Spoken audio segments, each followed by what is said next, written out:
7절입니다. 보라, 내가 속히 오리니 이 책의 예언의 말씀을 지키는 자가 복이 있으리라 하더라. 아멘. 내가 속히 올 것이다. 그런데 그러니까 이 책의 예언의 말씀을 여러분 듣는 자들, 이 말씀을 지키는 자들은 복이 있다. 이렇게 지금 말씀을 하거든요. 그래요. 예언의 말씀을 지키는 자에게 복이 있다. 무슨 뜻일까? 1장 3절에는 이 예언의 말씀을 읽는 자와 듣는 자들과 그 가운데 기록한 것을 지키는 자들이 복이 있다고 하였습니다. 결국 6번째 복은 첫 번째 복과 일치하는 겁니다. 요한계시록의 예언의 말씀으로 기록된 모든 것을 지키는 자가 복이 있다는 겁니다. 지킨다는 것이 여러 가지 의미를 내포할 수 있지만은 기억하다, 마음속에 간직하다, 믿고 따르다 등의 뜻일 수도 있습니다. 왜냐하면 여기서 말하는 여러분 지킨다는 뜻은 keeping, 명사로서는 keep, K-E-E-P, 지키다. 또 현재 진행형으로서는 동명사 ing가 붙어가지고 keeping. 이것이 외부에서 오는 무엇이 들어오지 못하도록 막는 역할도 있겠죠. 뭐도 있겠죠. 그러나 여기서 말하는 것은 keeping이 아닙니다. 여기서 말하는 영어적 표현으로 watching입니다. watch라고 하니까 또 시계가 말고 자기 자신을 살피다, 관찰하다 그런 뜻입니다. 여러분. 그러니까 하나님의 말씀을 속히 온다는 말씀을 늘 관찰하고 마음속에 담고 이 말씀을 내가 지키고 있는지를 관찰하는 것, 그것을 의미하는 겁니다. 여러분. 다시금 8절을 보겠습니다. 이것들을 보고 들은 자는 다 나 요한이니 내가 듣고 볼 때에 이 일을 내게 보이던 천사의 발 앞에 경배하려고 엎드렸더니. 아멘. 이것들을 보고 들은 자라고 했습니다. 여기서 이것들을 보고 들은 자는 누굽니까? 나 요한이라고 했습니다. 여러분 본문에서. 저자 자신을 요한이라고 직접 밝힌 것은 이 예언의 말씀을 받은 자, 즉 여기에 기록한 모든 것을 직접 보고 들은 자가 사도 요한임을 확실하게 여러분 명시해 두는 겁니다. 다시 9절을 볼까요? 저가 내게 말하기를 나는 너와 내 형제 선지자들과 또 이 책의 말을 지키는 자들과 함께 된 종이니 그리하지 말고 오직 하나님께 경배하라 하더라. 경배하라 하더라.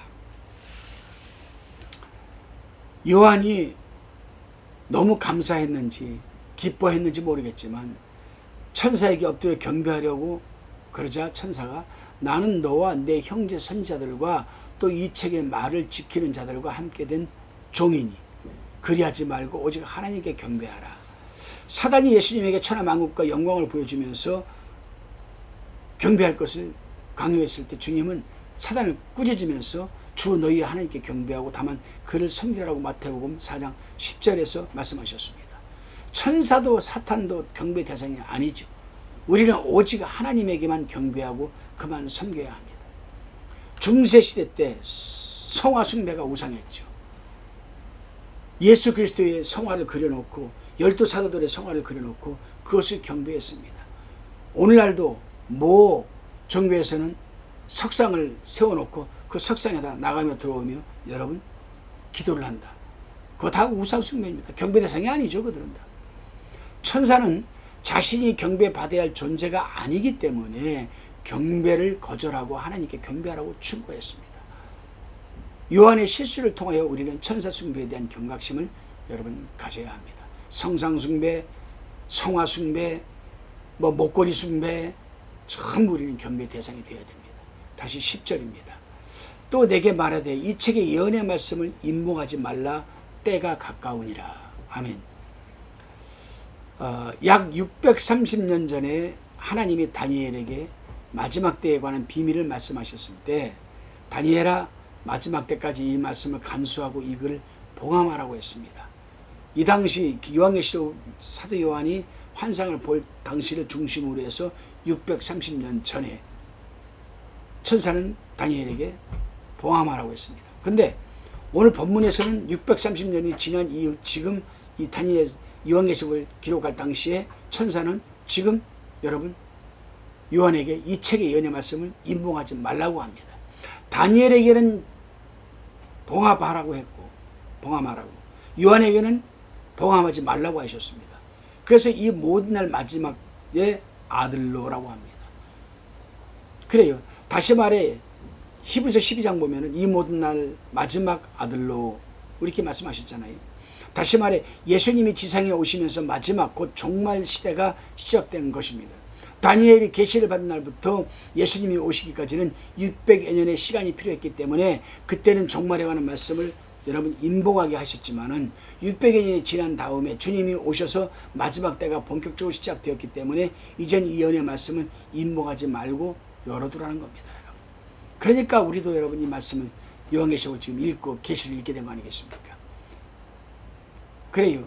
요엘은 여러분 뭐라고 했습니까? 여호와의 날이 이를 것인데 그때가 임박했다고 하였습니다. 스바냐는 여호와의 큰 날이 가깝고도 가깝다고 하였습니다. 야고보는 심판자가 문 앞에 서서 계신다라고 하였습니다. 그러니까 이제 하나님의 말씀의 계시를 임봉할 때가 되는 거죠. 열 때가 된 거죠. 11절에 보겠습니다. 불의를 하는 자는 그대로 불의를 하고 더러운 자는 그대로 더럽고 의로운 자는 그대로 의를 행하고 거룩한 자는 그대로 거룩되게 하라. 아멘. 본절에서 불의한 자, 더러운 자, 의로운 자, 거룩한 자, 이 네 부류의 사람들을 취급하면서 습관적 행위에 따라 결정된 성품은 변하거나 바꾸기도 어려울 뿐더러 그럴 만한 시간도 없기 때문에 이제는 그대로 내버려 두라는 권면을 하고 있습니다. 그러니 여러분 어쩌보게 되면 지금 이 말씀을 듣는 우리가 구원받을 가장 여러분 기회요, 찬스를 할 수가 있죠. 더러운 자는 그대로 더럽게 두라고 했습니다. 근데 더러움을 씻을 시간도 없다. 의로운 자 그대로 의를 행하게 해라. 여러분 거룩한 자 그대로 거룩하게 해라. 그래요 여러분. 12절을 보니까 보라 내가 속히 오리니 내가 줄 상이 내게 있어 각 사람에게 그의 일한 대로 갚아주리라 라고 이렇게 말하고 있습니다. 여러분. 보라 내가 속히 오리라는 말은 7절과 여러분 똑같은 말이지만 7절의 말씀은 속히 올 것이므로 이 예언의 말씀을 지키는 자는 복이 있을 것이라는 내용으로 되어 있고 본절에는 주님이 속히 올 것이므로 각 사람이 수고가 헛되지 않고 일한 대로 상을 받을 것이니 더욱 분발하라는 여러분 권면이 들어있는 겁니다. 내포되어 있는 거죠. 그래요 여러분. 내가 줄 상 주님은 속히 오겠다며 내가 줄 상이 내게 있어 각 사람에게 그 일한 대로 갚아주리라 말씀하십니다. 저에게도 주님이 주실 상이 있는 거죠. 여러분들에게도 주님이 주실 상을 갖고 있습니다. 아하수에로 왕도 왕의 풍부함을 따라 크게 상을 주니라고 여러분 이 에스더 2장 18절에 기록되어 있지 않습니까? 우주의 주인이신 주님은 누구보다도 풍부하신 분이시죠. 천국에 성도들이 있을 것을 준비하시고 각 사람에게 그 행한 대로 상을 주려고 모든 것을 준비하고 계신 줄을 믿으시길 바랍니다.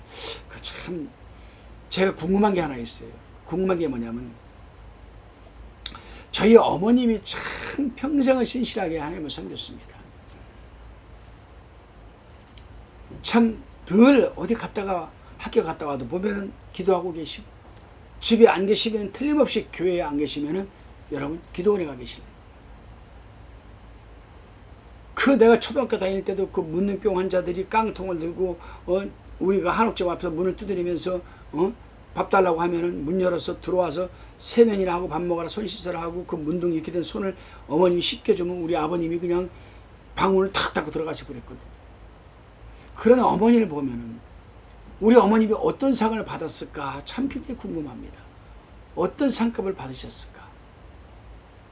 근데 본문에서 각 사람에게 그의 일한 대로 갚아주리라고 했거든요. 주님께서. 그래요. 하나님은 심장을 살피며 폐부를 시험하고 각각 그 행위와 그 행실대로 보응하시는 분이라는 것을 우리 잊지 말아야 됩니다. 그래서 바울은 로마서 2장 6절에서 하나님이 각 사람에게 그 행한 대로 보응한다고 말씀하신 겁니다. 베드로는 베드로전서 1장 17절에서 각 사람의 행위대로 판단하신다고 했습니다. 그렇습니다, 여러분. 이 하나님의 보상제도는 상대적 보상제도가 아니에요. 절대적 보상제도입니다. 의인에게는 절대적인 상을 주고 악인은 절대적인 심판하는 것을 뜻하는 것 아니겠습니까, 여러분? 그래서 여러분, 저와 여러분은 정말 하늘에 가시게 되면 큰 상급 많이 받으시기를 바랍니다. 13절입니다.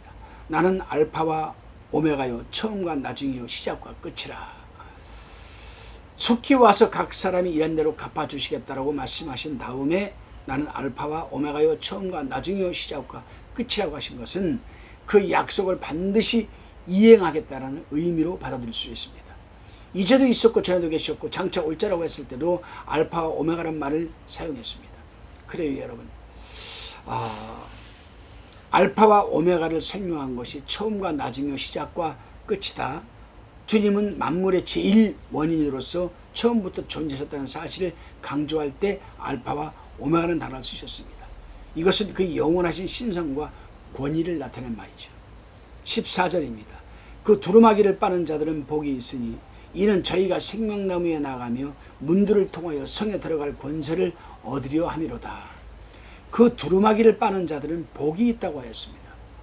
두루마기를 빤다는 것은 옷을 씻는다는 뜻이고, 옷을 씻는다는 것은 예수 그리스도의 보혈로 씻음을 받는다는 뜻이니 계명을 향하는 것과는 정반대의 의미라고 여러분 할 수가 있습니다. 두루마기란 개념은 발에까지 끌리는 중동 사람들이 그 옷에서 나온 말이죠. 천국 성도들도 치마처럼 생긴 긴 옷은 있습니다. 그러므로 두루마기는 옷이라고 번역하는 것이 좋습니다. 두루마기를 빠는 방법은 어린 양의 피밖에는 없습니다. 7장에서 씻다라는 동사는 부정 과거 시제이고, 여기서 빤다는 것이 현재 분사로서 계속적인 현재 진행형 행위를 뜻하는 겁니다. 우리는 매일매일 시분초마다 늘 더럽고 추한 죄성, 허물, 분냄, 화 등등의 모든 것들을 우리는 여러분 예수 그리스도로 말미암아 매일매일 씻는 여러분 그런 삶을 살아내야 됩니다. 그렇습니다 여러분. 우리는 생명나무에 나아가는 이 권세도 한번 생각해 봐야 돼요. 어린 양의 피로 씻음받아 두루마기를 빤 자들은 생명나무에 나가는 권세를 얻는다. 창세기 에덴 동산에서는 생명나무에 근접하지도 못하고 쫓겨났지만 이제 새하늘과 새 땅에서는 여러분 두루마기를 빤 자들은 생명나무에 나가는 권세를 얻는, 권세가 있어야 나갈 수가 있는 겁니다. 범죄한 아담에게는 생명나무에 나가는 길을 막았지만 어린 양의 피로 구원받은 모든 사람에게는 생명나무에 접근할 수 있는 특권, 이것이 권세입니다. 특권이 주어지는 거죠. 그래요 여러분, 우리는 성에 들어갈 권세 한번 생각해 봐야죠. 두루마기를 빠는 자들은 문들을 통하여 성에 들어갈 권세를 얻습니다. 어린 양이 피로 이미 구원받은 자들은 성 안에서 산다라고 얘기를 합니다. 그렇다면 성에 들어가는 권세는 무엇을 뜻하는 것일까? 결국 성에 들어가는 권세는 구원받은 자들이 권세라 할 수 있는 겁니다. 구원받은 자들이 권세다. 성 밖 새 땅에 사는 자들은 그 이름이 어린 양이 생명책에 기록되었으므로 새 예루살렘 성을 마음대로 드나들 수 있습니다. 성에 들어갈 수 있는 권세는 하나님을 믿은 사람들의 특권인 겁니다.